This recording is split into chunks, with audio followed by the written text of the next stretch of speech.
Good morning, everyone. Tina Spalding, Trance Channel here today for our Course in Miracles lesson together. Lesson number 83.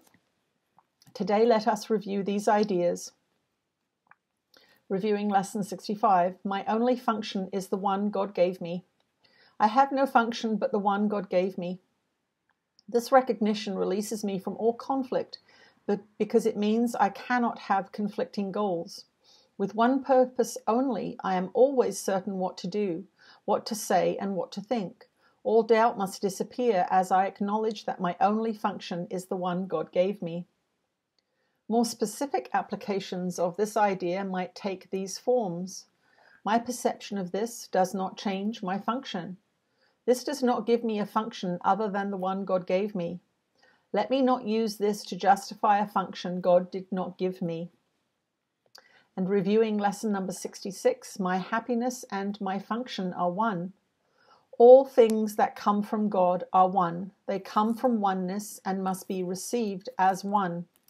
Fulfilling my function is my happiness because both come from the same source, and I must learn to recognize what makes me happy if I would find happiness.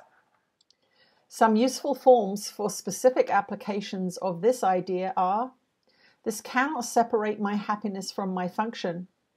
The oneness of my happiness and my function remains wholly unaffected by this. Nothing, including this, can justify the illusion of happiness apart from my function.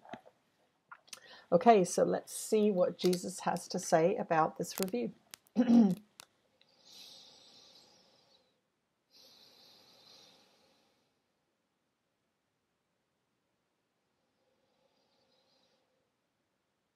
You are blessed beings indeed. I am that one that you know as Jesus. And as we continue reviewing these ideas and adding some different ways of putting them, you will find that some of these sentences will be difficult for you to remember.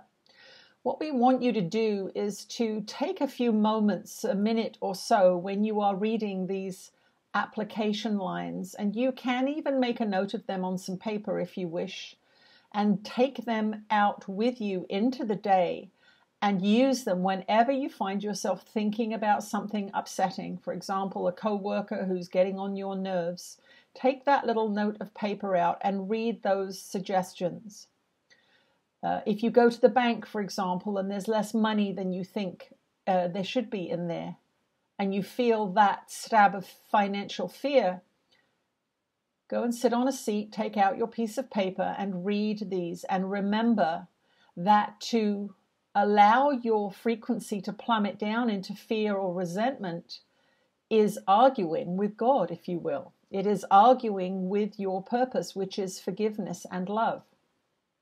And so that is how we would like you to use these ideas today. Take them with you on a little piece of paper and use them with every upset that you feel.